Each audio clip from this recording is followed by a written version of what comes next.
चलो टीम, आज हम एक्सप्लोर करने वाले हैं फैसिनेटिंग बाल्टिक सी को। नॉर्दर्न यूरोप में बसा हुआ ये अटलांटिक का एक हिस्सा है जो वहाँ के लैंडस्केप्स और कल्चर्स को शेप करता है। 9 देशों की बॉर्डर इसके पानी से लगती है और हर देश इस शेयर्ड ट्रेजर से गहराई से जुड़ा हुआ है। बाल्टिक सी वाइल्ड ब्यूटी और कंट्रास्ट्स की जगह है, कहीं शांत बेज तो कहीं तूफानी लहरें।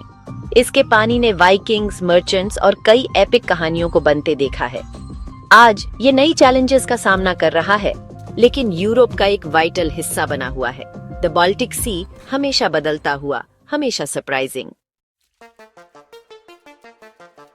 बाल्टिक सी सच में यूनिक है। इसका पानी ना तो ओशन की तरह सॉल्टी है और ना ही रिवर की तरह फ्रेश। ये ब्रैकिश है, मतलब दोनों का एक स्पेशल मिक्स। ऐसा इसलिए होता है क्योंकि इसमें कई सारी रिवर्स आकर मिलती हैं, लेकिन सॉल्टी नॉर्थ सी से इसका कनेक्शन बहुत नैरो है। इसी वजह से यहाँ टफ और स्पेशलाइज्ड वाइल्ड लाइफ के लिए एक घर बन जाता है। बाल्टिक सी में हजारों आइलैंड्स हैं, बड़े बड़े लैंड मैसेज से लेकर छोटे छोटे स्केरीज तक। ये लगभग चारों ओर से घिरा हुआ है, एक जायंट बेसिन की तरह, काफी शेल्टर्ड। और यहाँ पानी का एक्सचेंज भी काफी स्लो होता है। इसका मतलब है कि पोल्यूशन यहाँ काफी समय तक रह सकता है, इसलिए इस डेलिकेट सी को प्रोटेक्ट करना बहुत वाइटल है। दुनिया से इसका मेन कनेक्शन वो है नैरो डेनिश स्ट्रेट्स, जो इसे अटलांटिक ओशन से जोड़ते हैं। इस सी ने हिस्ट्री में बहुत सीरियस एक्शन देखा है, बिलीव मी। सैकड़ों साल पहले ये वाइकिंग्स का इलाका था। ये लेजेंडरी नॉर्स सीफेयरर्स बाल्टिक सी को अपनी वॉयजेस के लिए यूज करते थे। वो कमाल के एक्सप्लोरर्स, ट्रेडर्स और कभी-कभी बहुत फियर्स रेडर्स भी थे। उनके लॉन्ग शिप्स, जिन पर वो आइकॉनिक ड्रैगन हेड्स बने होते थे, इन्हीं पानी में सफर करते थे। उन्होंने इसके किनारों पर बस्तियां बसाईं और ट्रेड रूट्स बनाए। बाल्टिक सी उनके लिए एक हाईवे की तरह था जो स्कैंडिनेविया को बाकी दुनिया से कनेक्ट करता था। आज भी आप उनके प्रेजेंस के निशान यहाँ देख सकते हैं। ये अमेजिंग है। वाइकिंग एज के बाद बाल्टिक सी ट्रेड का एक बहुत बड़ा हब बन गया। हम बात कर रहे हैं हैंसियाटिक लीग की, जो एक पावरफुल मर्चेंट अलायंस था। 13वीं सदी से 17वीं सदी तक उन्होंने बाल्टिक कॉमर्स पर डोमिनेट किया। ल्यूबेक, ग्डांस्क, रीगा और टैलिन जैसे शहर बहुत रिच और पावरफुल बन गए। वो एम्बर, टिम्बर, ग्रेन, फिश और फर्स जैसी चीजों का ट्रेड करते थे।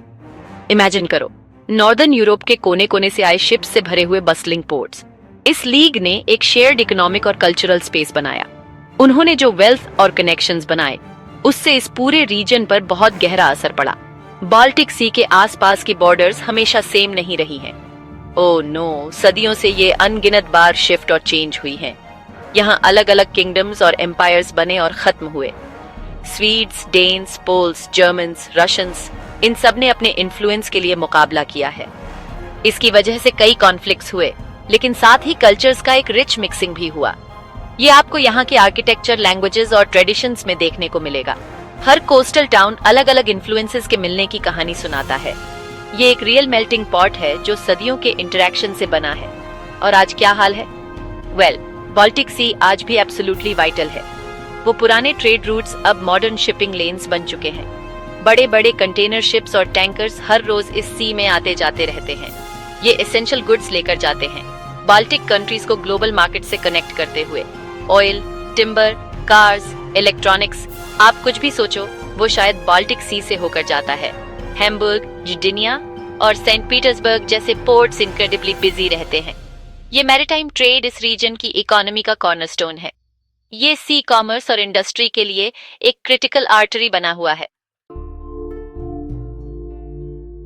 बाल्टिक सी ट्रेड, सिक्योरिटी और नेचर के लिए बहुत वाइटल है। 9 देश इसके किनारे शेयर करते हैं और इसे सेफ रखने के लिए मिलकर काम करते हैं। नेवल पेट्रोल्स और आपसी कोऑपरेशन बॉर्डर्स को प्रोटेक्ट करने और शांति बनाए रखने में हेल्प करते हैं। बाल्टिक सी एक नेचुरल वंडर भी है, जहां यूनिक इकोसिस्टम्स पाए जाते हैं, लेकिन इसे बड़ी चैलेंजेस का सामना करना पड़ता है, जैसे पोल्यूशन, अल्गल ब्लूम्स और बहुत हार्श विंटर्स। लाखों लोग इसके रिसोर्सेज पर डिपेंड करते हैं, फिशिंग से लेकर टूरिज्म तक।